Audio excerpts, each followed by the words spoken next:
Well, good day and welcome to today's webinar focused on developing AI policies for publications. My name is Anna Dimoula. I serve as the chair of the Professional Development Committee at the Library Publishing Coalition, and I'm a scholarly communications librarian for the Performing Arts and Humanities at the University of Miami. I will be moderating today's session alongside with Stephanie Bach, who will also moderating the Q&A session. We are pleased to host three expert speakers who will present their experiences in implementing AI policies within their respective publishing programs or services, discuss challenges encountered throughout the process, and address your questions. But before commencing the panel discussion, please note the following housekeeping items, which are the following. The session will be recorded in its entirety. Please review the Library Publishing Coalition Code of Conduct, which we're going to put it in the chat. And kindly submit your questions via the meeting chat. And if you wish to submit a question anonymously, please forward it to Stephanie Bach, and it will be read by the end of the discussion panel. We're going to answer to as many questions as possible by the end of the panel discussion. Before introducing our speakers, we would like also to share through the chat a crowdsourced list with examples of editorial policies related to AI. We encourage all the attendees to add additional policies. Moreover, after today's webinar, the committee will review and refine the list and share the results broadly. Now I'd like to invite our speakers to briefly introduce themselves and share what they publish, as well as their journal or platform's mission and scope. And may I start from you, Ryan? Yeah, thank you again to everybody for inviting us to be part of this, by the way.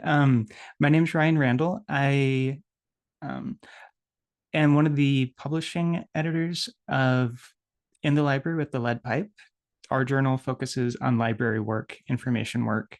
It's not strictly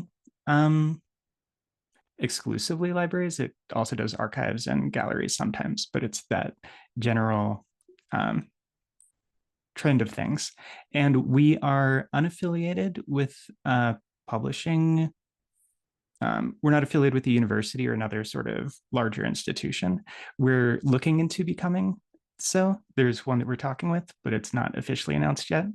But so that's what the journal that Brittany and I both are from. A little bit of background about me. I was a information literacy librarian at a community college for about 7 years. Now, for the last 3 years, I've been an instructional designer. And before becoming a librarian, I got a master's in English, a master's in visual and cultural studies, and then the library degree. So that's how I come to thinking about technology. Also with sort of a digital humanities focus is what I was doing in library school. So. Thank you very much, Ryan, for sharing your background. And may we proceed to Brittany, please? Morning, everyone. I'm Brittany Paloma Fiedler. I am a teaching and learning librarian at the University of Nevada, Las Vegas. I'm a newer member to the editorial board of In the Library with the Lead Pipe, but I had previously published work with them, and I found their publishing process to be so refreshing. We are an open peer review journal, so that means that the authors and the peer reviewers are in conversation with each other. So it's a very human-focused process because there's names and faces on everything. Like Ryan, I was on the English to librarian pipeline. My background is actually in high school education before I joined UNLV in 2017. And I feel like so my relationship with technology is suspicious because I saw so many things come and go out of the classroom. I started teaching in 2009. So I feel like that about covers it. Thank you, Brittany. And now, Imogen, would you like to be right? Oh, yep. So I'm Imogen. I'm head of editorial services at Ubiquity, which is an open access publisher as well as a publishing services provider. We're part of the larger group of Paradigm Publishing Services, which is owned by De Gruyter, a German publisher. But as Ubiquity, we provide a publishing platform, publishing services and guidance to institutions who want to run their own press. So this might be a university or a society. And we also provide services for individual journals who are self-published or have their own publisher, which is how Anna knows us, I think, through Miami. So our support can range from just providing the platform, so just the website and the peer review system, to registering DOIs and managing indexing, all full typesetting. And we also do books as well as journals. And then within that, we also run Ubiquity Press, which is a press in its own right. So there we publish books and journals that use all our services, but we also have more editorial input because we're officially the publisher. We publish all disciplines, there's no restriction. The main thing is that we're 100% open access, and we've always been 100% open access from our founding, which is in 2012, I think. And we're also open in other ways. We use an open source peer review platform, OJS, and we contribute code to this. So everything we do is open source, and I think we try and give back.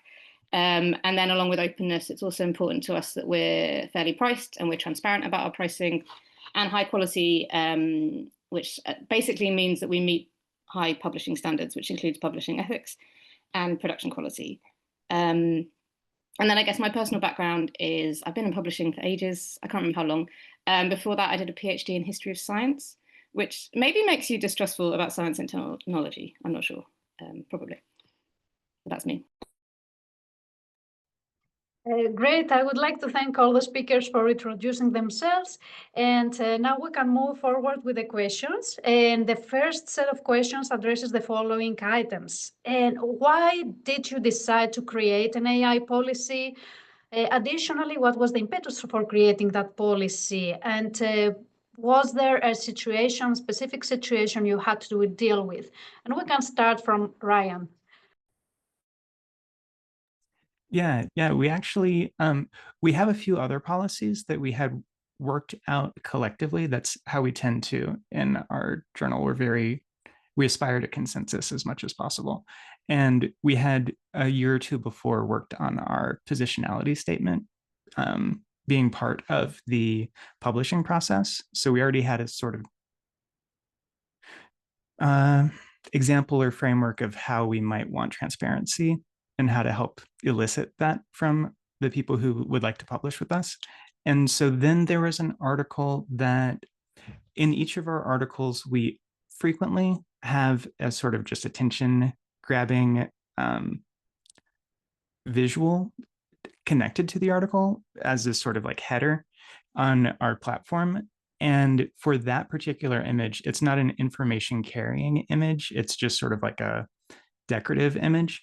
That one we include, I was publishing editor on that particular article, and we went ahead and used image, and in the credits for the image, they said, oh, this was made by such and such technology. And then after it was published, some folks on social media were quite outspoken about being disappointed that we'd used an image of that nature. I was the publishing editor. I remember when I saw that, I was sort of like, oh, it's made by Gen AI.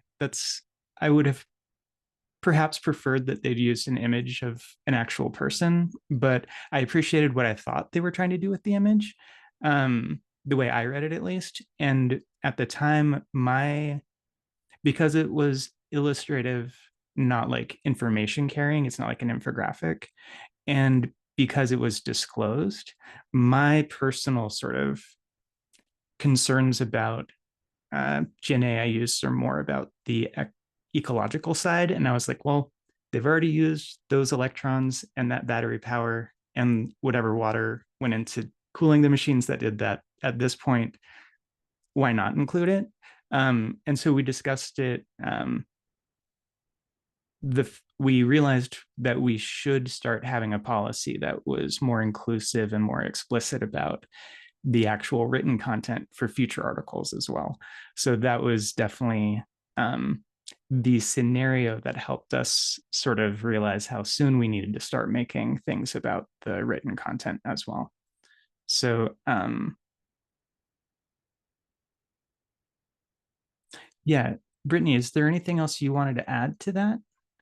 Yeah, I will say that the person who called us out, who is a respected colleague that I've worked with and I admire, um, they were kind of like, not only should they not have done it, but they should have had a policy. And this was in June 2024. So our response was kind of like, okay, we're going to work on a policy, but it's going to take a while because we want to, carefully consider the scope of what we're requiring our authors to do. And also, could you share examples of journals who have good AI policies? And at the time, there weren't really any, at least not in library science. We were really pulling from other fields to inspire us. And so I think that was like the tricky thing is it kind of happened so fast, we didn't even realize that we needed it. And our policy states that at the bottom that like we're going to have to regularly review it because the technology and how people are using it and the culture's feeling about it is changing so fast. Great, thank you both. Imogen, could you share with us your perspective? Yeah, so I don't think we had a specific situation. I think we were just being asked about it a lot from our editors and our presses. And I think some editors were starting to see more submissions that looked AI generated, although we didn't necessarily need a policy for that because they weren't good submissions, but I think they were worried about that. I think like Brittany said, it was all happening very quickly. Suddenly everyone was asking about it. So we kind of looked around to see if there were other policies already out there that we should immediately adopt. Because we generally take our lead from COPE, the Committee on Publishing Ethics. And sometimes we're just following, like an indexer has a new requirement. So often we're kind of just following things in that sense. But I think COPE was a little bit behind on this. So they'd put out a position statement that was just about authorship. And we were seeing some other publishers starting to do stuff. So we realized we needed to do stuff as well. But as a result, originally we were focused on authorship and whether authors could use AI tools and if an AI tool could be an author and things like that. So it started that way. And then after so originally the AI policy was just part of our authorship guidelines. It wasn't its own thing. And then we got more and more questions and the questions were changing because everything's changing so quickly. So there was a lot of stuff about reviewers and concerns about things like copyright and privacy and what are the implications if a reviewer uploads a submission to an AI tool and then what happens to that submission? The author didn't approve that. So then we realized we needed a full comprehensive policy. Thank you all. Very interesting perspectives. And now I would like to move forward to our next set of questions, which is that we would like to ask of an overview of your policy development process. And more specifically, we would like to ask how this policy was developed, maybe who was involved or how it was approved, and how was it rolled out and implemented? Ryan, could you serve us? Actually, I'm going to pass it over to Brittany to start with this one, if that's okay. Yeah. Absolutely, yeah, no problem. Yeah. So like I said earlier, if you're not familiar with In the Lead type, we operate a little differently than many peer review journals. We have an open peer review process. But even like before that, during our submission period, the entire editorial board gets together as a group and we discuss each submission and come to consensus about like which ones we're publishing. So like everyone's hands are kind of in it. And then one of the peer reviewers is always someone from the editorial board. So we have a publishing editor who's kind of like just making sure the process is going along smoothly and an internal reviewer. So two of us are involved in like literally every article.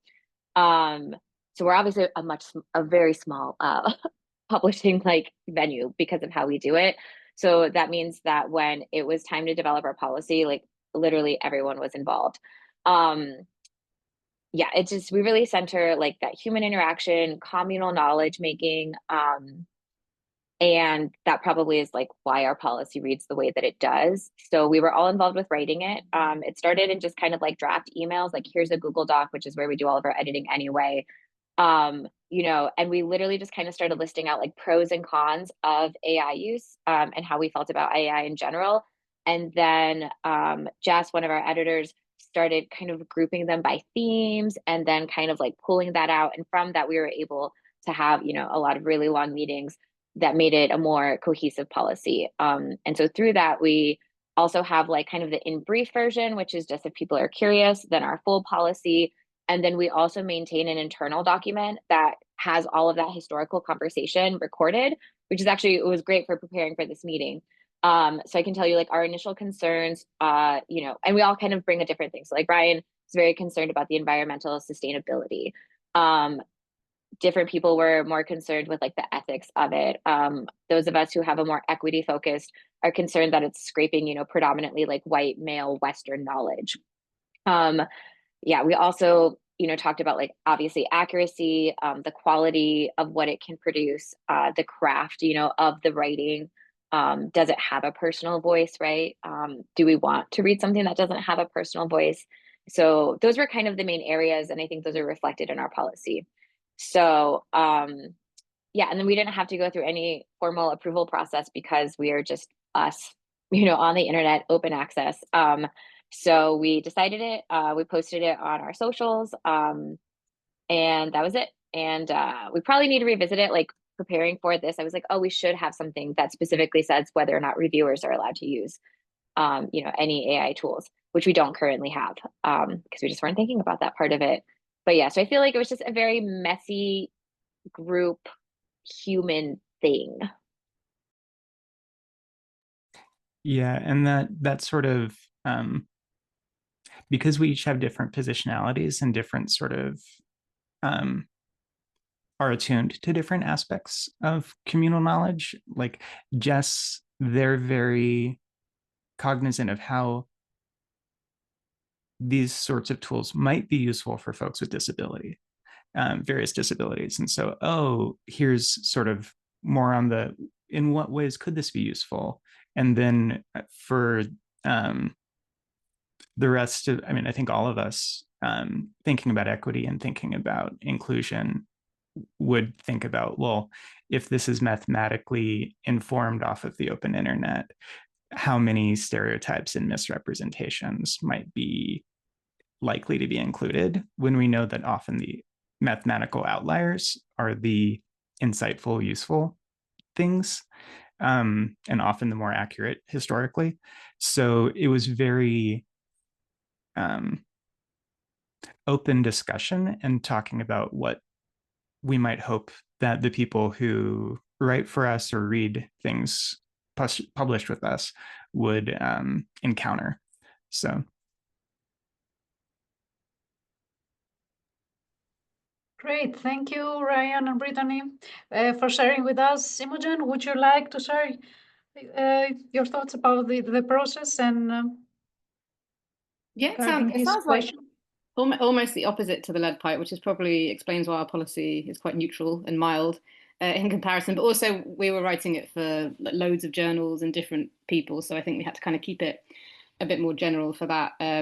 We're quite a small team, so the policy was just written by me, and then my manager, who's one rung ahead, kind of checked it over and said, yeah, this looks good.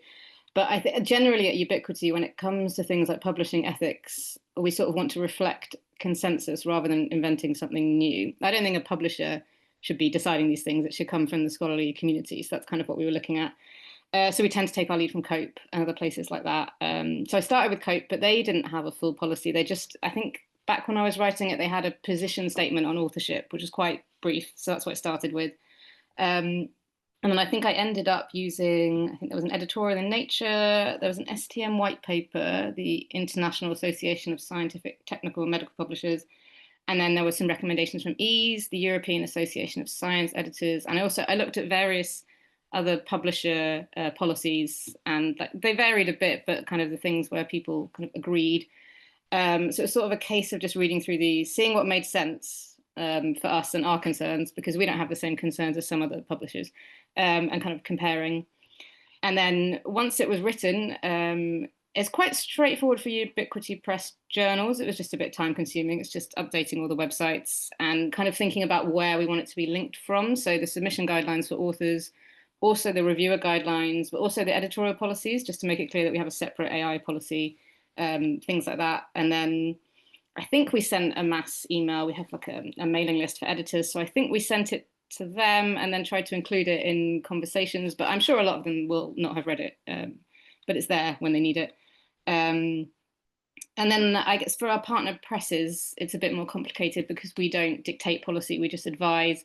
So I think with most of them, we've sent them the policy. We said we encourage you to adopt this or think about your own one. But things take a long time generally with these institutions, so I don't think they'll have done that yet.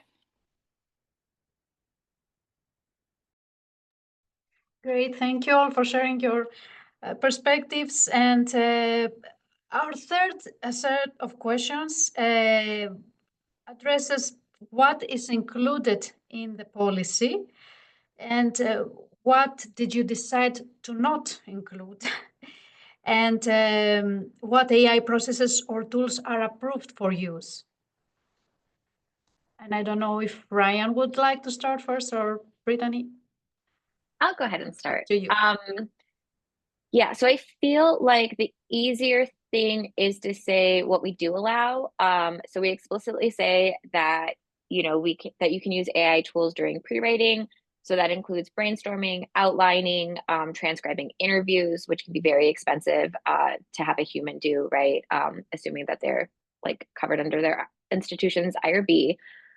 So that kind of stuff is okay. We also had to draw a line, right, of like what exactly is AI. So we explicitly say, if you're using Excel's function to like repeat formulas throughout a spreadsheet, like that's fine, right? Basic spell check is fine. Those kinds of things are okay. And they do have to be disclosed. And we're also very open to articles written about AI tools. And we're, we kind of have a critical information literacy, critical librarianship focus. So usually they're kind of critical to be within the scope of our article. But outside of that, it doesn't say that you cannot use generative AI, but so far we have yet to publish anything that does, because it would have to like meet our policy. And so our policy, it's very, the first thing I noticed when I was kind of looking at the two policies is ours is written in first person plural. So it's like, we believe, we think, we don't want to. So it's like very like rooted in that like human experience of like, this is why it is this way, because we don't want to do it this way. And so, for example, it talks about how in our experience, reading AI generated content is, it's very bland. It has a lot of stylistic flourishes, right? Like the reputation for using M dashes, which I do personally use. So that hurts my heart. But it's kind of flat. And if we're asking like these people who are volunteer peer reviewers to take time out of their day to like thoughtfully engage with the author, like you can't thoughtfully engage with generative AI. So it's kind of a waste of our time to help people. And a lot of our people, they're first time publishers. They don't necessarily come from like that tenure track academic background. And so, we do spend a lot of time like working with them to, just throughout their entire article process. And if they're taking everything and then like putting it in ChatGPT to change it, like, well, why are we there? Like, what's the point of having us? Yeah, it just felt like anything meaningful that we could offer them would be a waste of time if they are turning around and using AI to generate their article. So when prospective authors submit to us, they have to answer, did you use a generative AI tool at any point? And if they say yes, they're routed to like additional questions to identify which tool was used, how it was used, why they used it, to what extent they like fact checked and reviewed what was generated. And they also have to give us, what prompts did you put in? What did it spit out? And so nobody's done it, right? Because like that is a tremendous amount of work at that point. I think most people would just either choose to publish with a different journal or go back to writing their article from, kind of the basics. Yeah, so that's kind of where we are. We link to the things that inspired us, of course. And generally, I think the thing that everyone who's given me feedback about it that they love is that we're just like, we think that AI is bullshit. Yeah, Brian, anything you want to add to that? Yeah. The first thing I'd add is we are different. Our journal in that we are open peer reviewed. So I think that really informs the way that we do our policy, because I and Brittany and some of the other folks, like I used to work in writing centers while in grad school. So we have that sort of collegial working with people to refine their drafts. mode of working with our authors. It's not a anonymous peer review where it's just the document alone and then you pass back your feedback. Instead, it's more collaborative with our authors. And so that made it feel more, I think, more comfortable for us to say, no, we really want to hear your voice. We also have our positionality statement. We really want to know how your knowledge or your claims or your argumentation is grounded in what you do and who you are and what you know and who you know with. And so the output of a technology that presents itself as an oracle for all things is unattractive to us as a journal. I could imagine how somebody might go through and refine their writing and then in dialogue with us, it be part of how they refine things.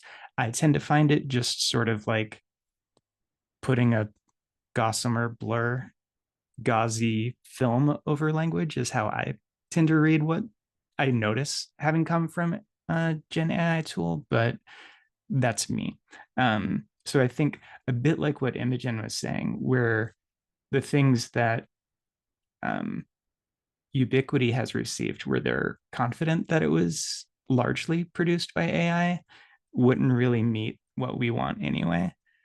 So should somebody disclose that this is how I use it, and these are the prompts that I gave it, this is the output, this is how I fact checked it, or how I actually made it so it was from my point of view, I think we'd be open to that. I just think I'd be impressed and a little curious as to why somebody would want to add that extra complication to writing. But some people I know and respect do that in their writing process. And so I would be very interested to see how that might work for an article with us.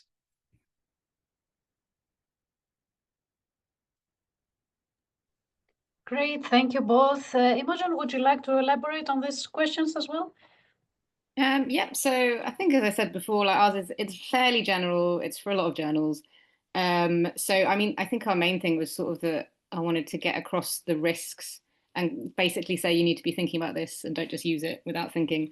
So it was like the main things about accountability, transparency, attribution, accuracy, copyright. It's interesting. Yeah, I didn't think about your voice at all, but obviously a load of science journals aren't going to care about the AI voice. So like it really depends on the discipline, things like that. And yeah, we're not very prescriptive. I think the main thing for us is that people are transparent, but at the same time, we're aware that a lot of guidance, I mean, as you've said with your form, it's not really possible to implement. So we have had, for example, one journal saying we want authors to declare any kind of AI use whatsoever. And I just think they won't. And also, I don't think everyone knows they're even using AI.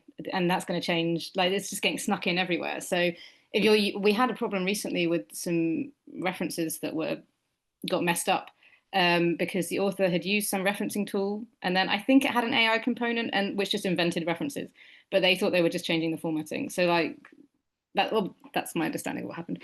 Yeah, so as a result, I think we basically said if you're using it for small minor things like formatting, copy editing, you don't have to declare it. Anything more than that, you do declare it. We haven't banned any use because we don't know what the usage would be. And I think as you said, like people will be writing articles about AI. They will use AI within those. So like any kind of blanket ban isn't really going to work.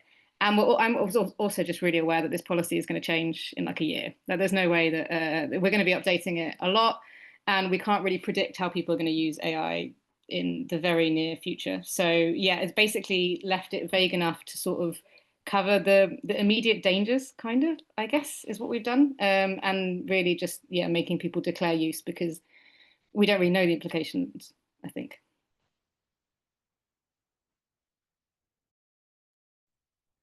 Great, thank you all for sharing your insights and thoughts. And is there anything else you would like to add before we open the floor for questions from the attendees?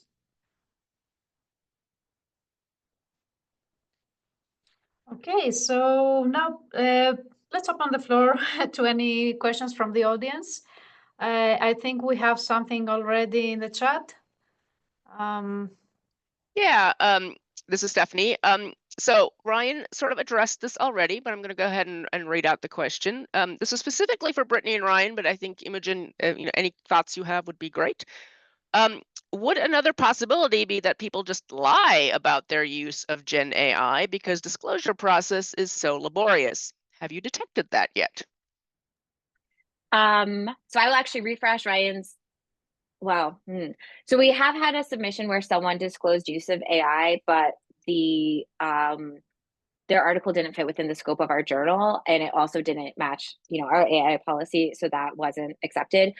But for those who haven't published within the library with the lead pipe, and I strongly encourage you to, submissions will open again, I believe in January, maybe. Yep. The process, I think it would just be so hard because, the author, our editorial internal reviewer, the editorial publishing editor, and the external peer reviewer are all in a Google document. And so the author tells us like when they're ready for review, and then everybody goes in. And so we're adding comments, we're making suggestions. A lot of times the peer reviewers are in conversation with each other, or they'll ask questions of the author comes back and answers them. And that's unlike any other journal I've published with, right? Normally it's like you get one statement that's like, reviewer 1 says this, reviewer 2 says that. Like sometimes they contradict each other, and you just redo it. They don't even know why you're making the changes you're making because they don't see each other's comments. So that it just doesn't really stop, because I see like reviewer 1 does one pass, reviewer 2 goes in, but then they have some thoughts. So then reviewer 1 goes back in, and then they kind of tell the author like, okay, we're done. Like, we're ready for you to like take this back over. And then we watch it like in the Google document. And for those of you, if you haven't taught high school and needed to sneaky check whether or not high schoolers finished their assignments when they said they did, and they left their paper at home, you can look at the history, right? It would be pretty suspicious if someone is, doing a big copy paste into that Google document, because that's where like all of their stuff should be happening. And we don't even allow anyone to resolve comments until the very end stage. So I just think because of how our process works, I think it would be really hard. I mean, they could maybe start with a Gen AI generated article, but by the end, like so many things would have changed in it. I like to think that we would have sort of solved the problem that we're trying to solve, in that it would be more reflective of their voice, because we might be like, oh, yeah. So I think it would be really tricky. I mean, I'm not saying we can't be tricked, but I just think, again, like it would be so much work. It's easier to just submit to another journal that has a different publishing process. Yeah, that's what thanks for refreshing my memory. Brittany, my memory is not the best. But the thing I was going to add is that people in our journal, one of the things that we often do sort of are surprised by is how people don't really fully engage with the positionality statement and do a very cursory job of that.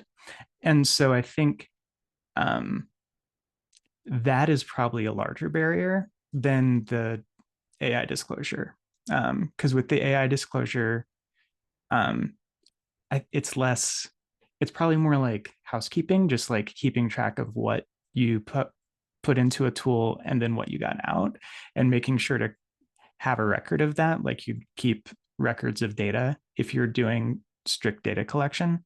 But the positionality statement is awkward and unusual for most people, I think, because it's reflective in a way that's not often expected for many types of academic publishing. So I'd say that actually the Gen AI policy is probably a bit of a barrier, but I don't think it's the largest barrier for us. So I think we might have a sort of self-selecting audience of authors. Plus, we quite deliberately select for people who are willing to engage with the type of open peer review process that we do. So we have definitely said, I think that this particular, we typically, when we decline to accept something, we typically try to say, I think this might be a good fit somewhere else. So we'll sort of steer people towards places where we think might be open to those other types of authorship.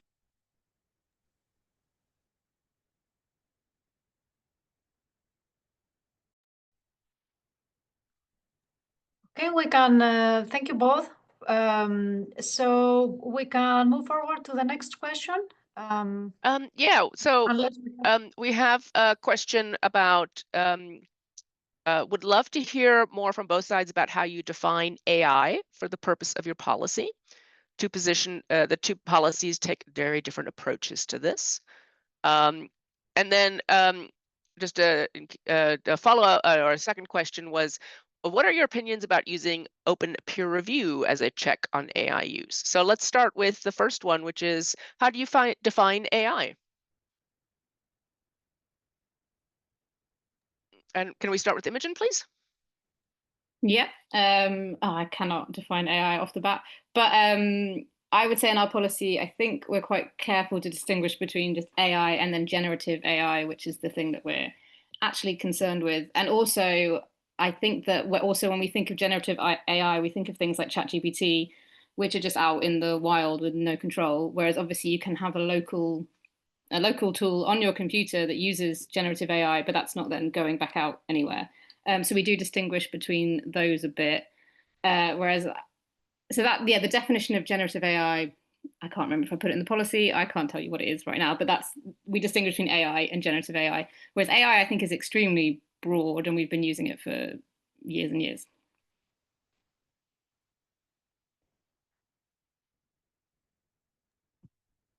Someone just quoted from the ubiquity policy.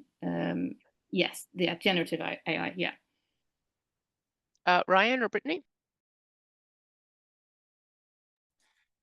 Yeah, one of the things that it's in our policy, and Brittany kind of alluded to it, but we talk about the generative, like as in it creates language that can't really be fact checked directly. So for instance, and in our policy, we sort of phrase that as the bullshit factor. And that pulls from, I think his last name is Frankfurt. I think it's Henry Frankfurt.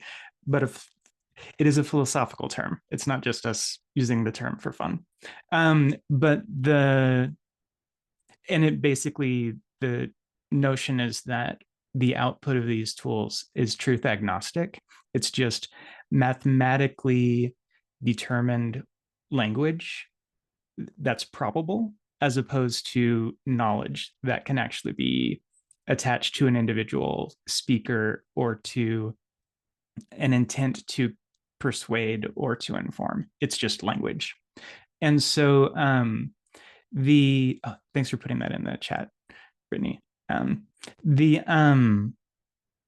So we think of that. So things that are technologically generative but not really gen AI would be something like transcription tool. So you speak into it, it's using machine language to create a written version of what's spoken.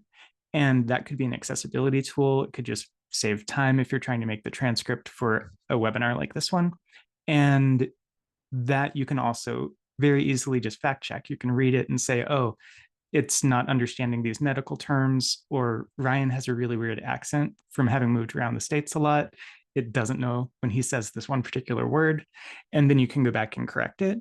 That's very different from how we imagined the tool being used about a year and a half ago, when it was, oh, somebody might ask it a thing and it will output a draft, or it will output an outline.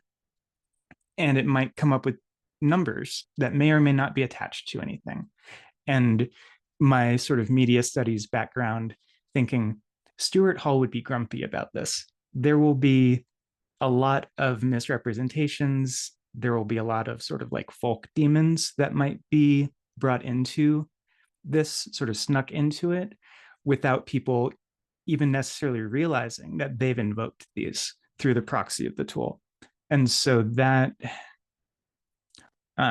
concern about how people's intentions might be undermined by the tools is a large part of why we were very concerned about not having that kind of go use this thing that you know is a tool. But it is, I think we're going to have to keep revisiting, as Imogen was saying, like now companies are just sort of sprinkling in everywhere. So you might not know there's lead in the paint. You might not know that there's asbestos behind that wall. It's just there now. So it's we're going to have to revisit our policies going forward as well.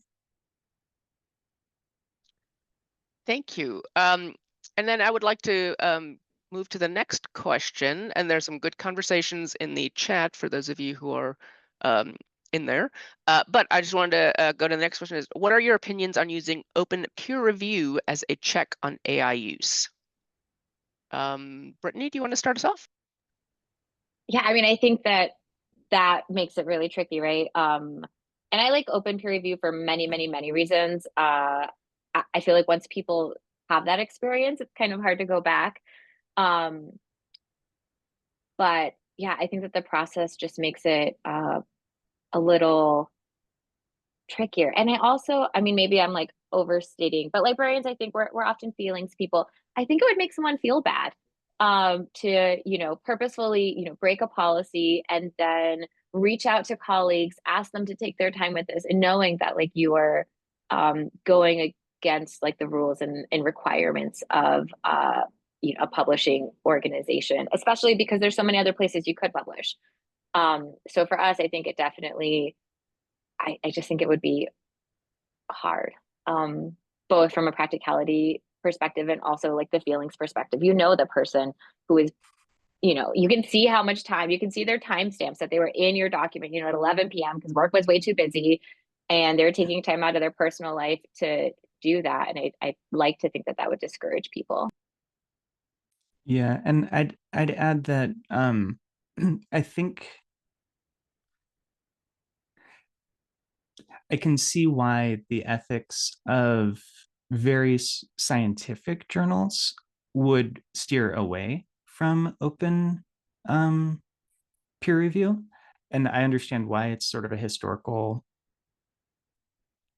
artifact of how those things were made. And I don't, to the extent that library science wants to be a social science, after the 60s sort of ethnographic anthropological turn where people started becoming reflective, I think it makes a lot of sense for open peer review. And I think open peer review lends itself to being aware of what tools are being used and whether or not the language that you are seeing as the editor is actually coming from the perspective of the person who's authoring it. I can see why it might not be as useful for, I don't know, if we were trying to publish pharmacology or something. It might not be a useful mode of peer review for something like that. I'm largely ignorant of that kind of editing. I wouldn't be able to say, but I can see why the ethics, as I understand them, of anonymized peer review evolved. But I think after things like autoethnography and positionality statements have become more accepted or expected in social studies fields, I think it's more understandable for peer review to be open and relied upon. And I think it's effective. So far, it seems to have been for us, at least.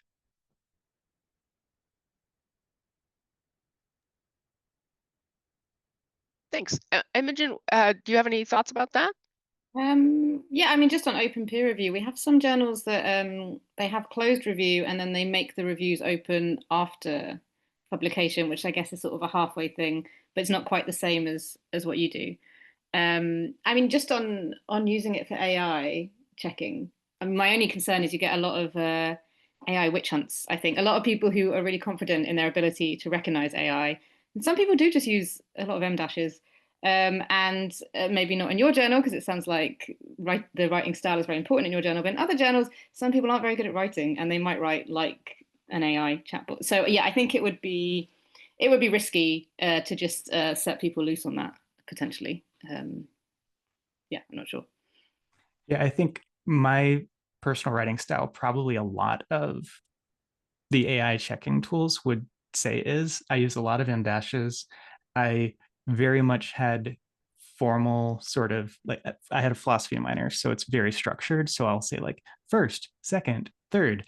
And I do that silly Western 3 is a good number to use for examples thing. So there's a lot of traits that sort of thumbnail heuristics people have as like folk knowledge about what AI tells are, happen to be things that, at least when I was in English and in undergrad, were very much like Strunk and White says you should do this, or other very well-respected touchstones said this is well-structured writing.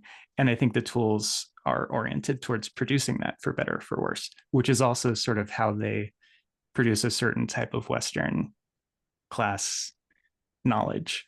They're imbricated, the two of those. But yeah,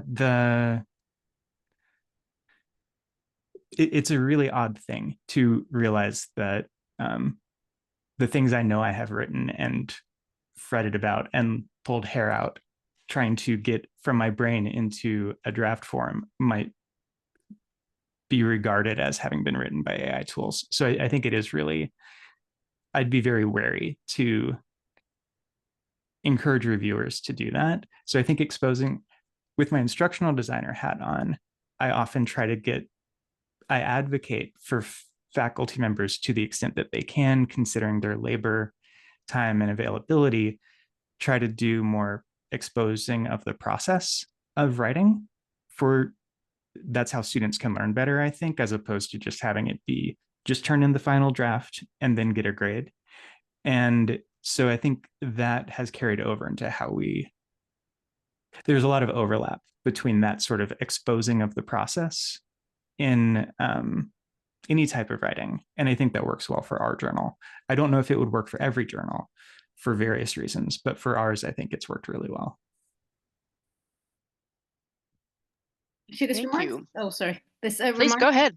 It reminds me a little bit of a problem we often see with authors who don't have English as a first language and are submitting to English language journals, where they often get flagged by similarity check because they've copied an entire paragraph because they're not confident saying that in their own words. And I imagine as those authors are learning to write, they will be learning to write probably, I mean, they may very well be using ChatGPT and then using that as a way to like structure their writing. So I can see that, yeah, there'll be a big divide then, I can imagine. Yeah, Rua Williams is they teach at Purdue University. It's a very engineering focused university, if I understand. And they, I remember an article that, well, on social media, they were writing about their own writing was, somebody responded to an email of theirs as if it had been written by AI, but Rue is just very neurodivergent and was like, no, I'm autistic. I'm writing like I write. Why would you? I'm actually quite offended that you would think I'm robotic. That's not cool. And also wrote about one of their students who is English as a second language. The writing actually got demonstrably worse about halfway through the semester. And so Rue reached out saying, are you okay? Sort of like a check-in that aspirationally it's wonderful when faculty can do for students. Just sort of like a, how are things going with you as a human sort of check-in. And the student disclosed, oh, I was worried about my English, so I've been running it through these tools to make my English less awkward, but it actually was having the opposite effect. It just made it more bland.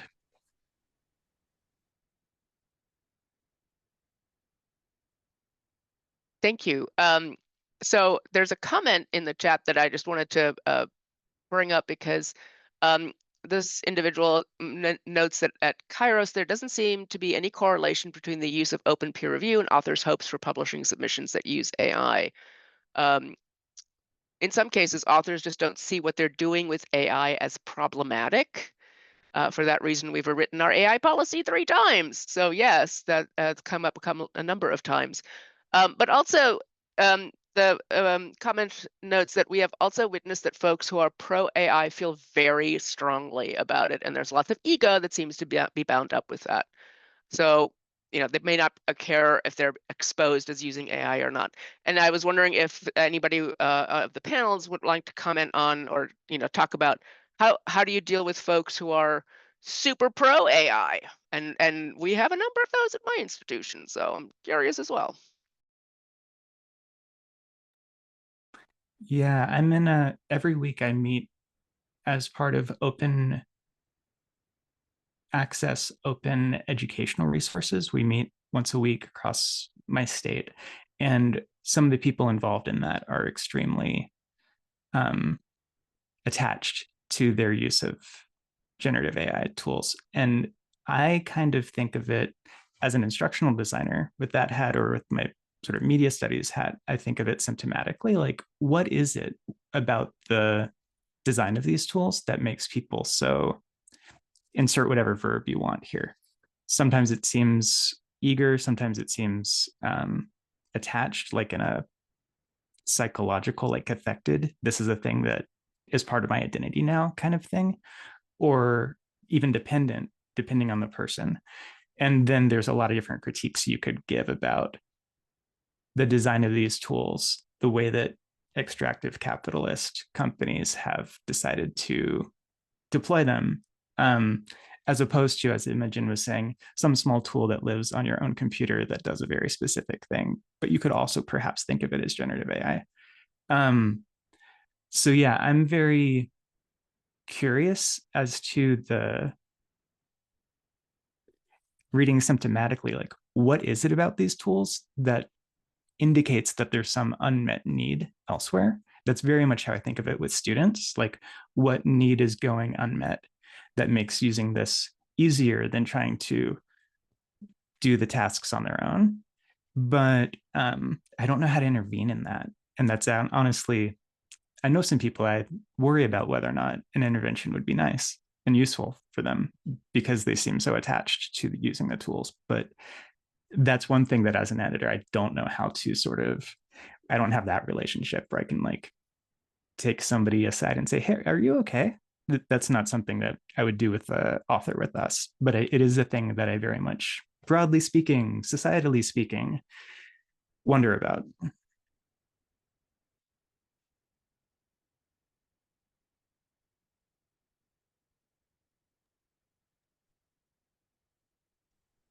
Thank you. There's a question in the chat. Are folks seeing any discourse around the use of 5D framework for AI around publishing? I'm not familiar with that, so if that person has more information on that, that would be great. It seems to be wormhole in the business world, and I wonder why we aren't talking about it more. So I'll just leave that there. I am ignorant of that and would love to hear more. Yeah, I don't know So what. thank you for that.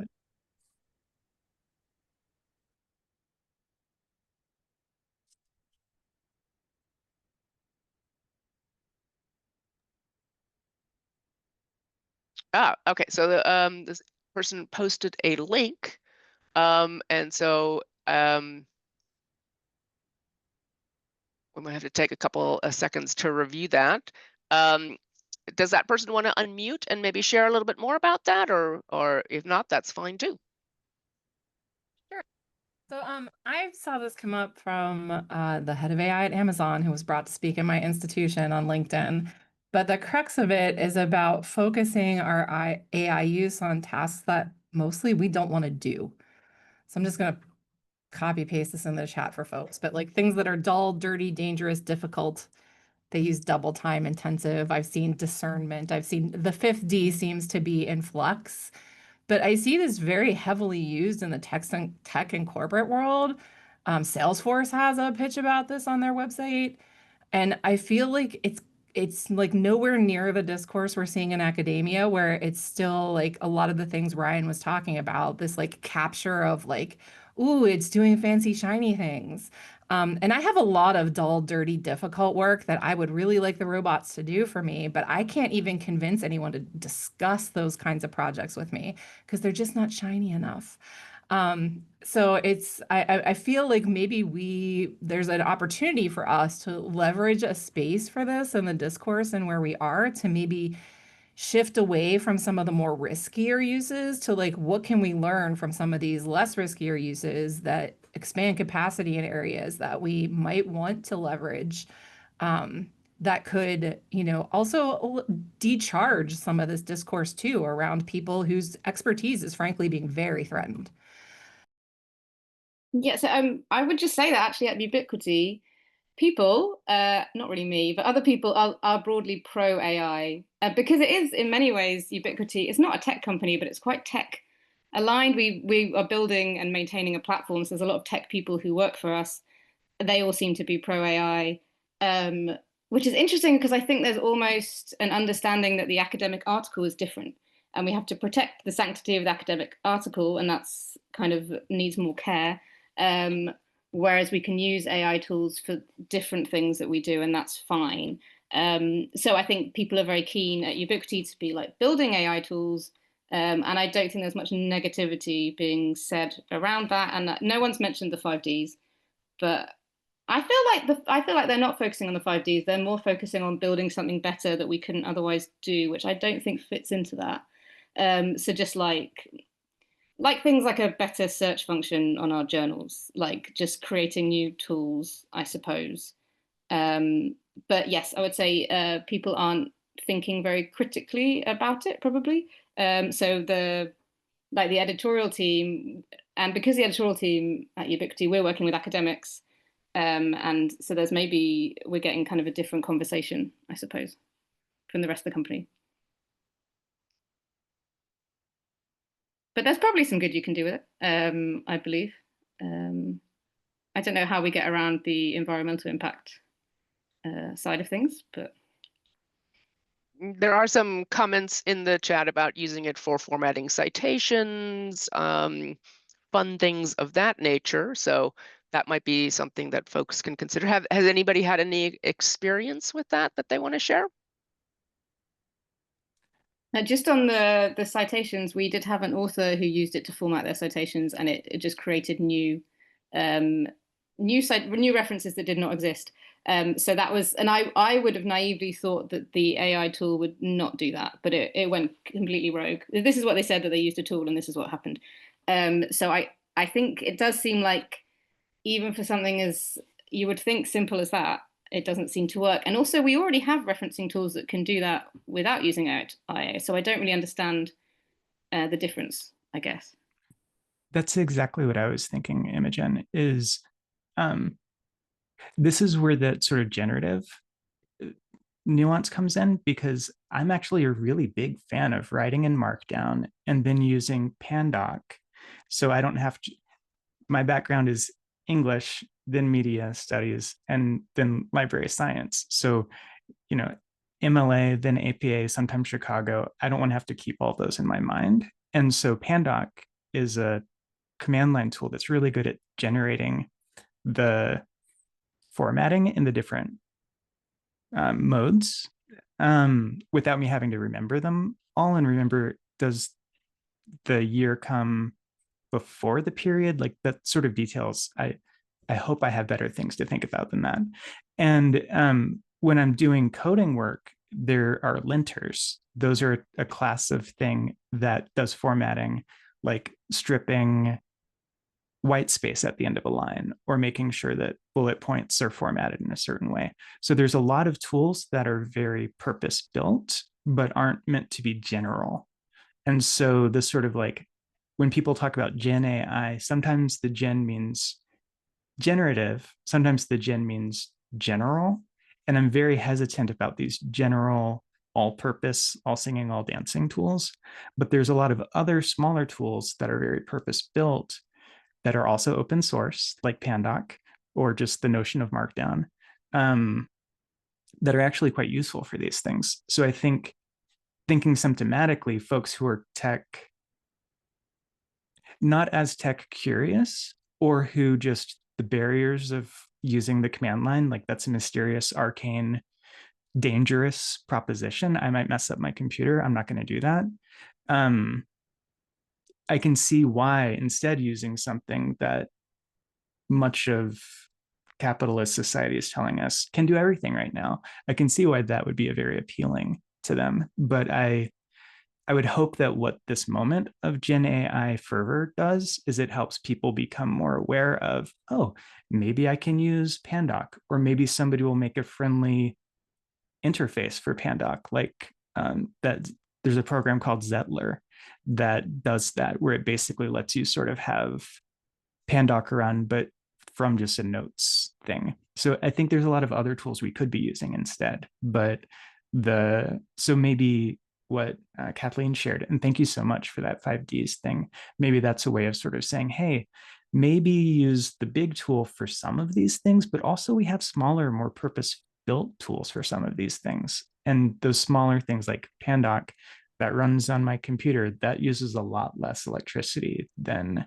I imagine using one of these big purportedly general purpose tools with.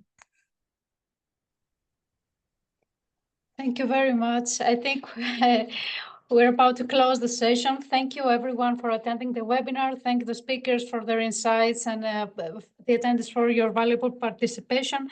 We hope that you found the session really informative and engaging. And of course, if you have any additional questions, you can reach out after the event. And we appreciate your time and look forward to connecting with you in future webinars.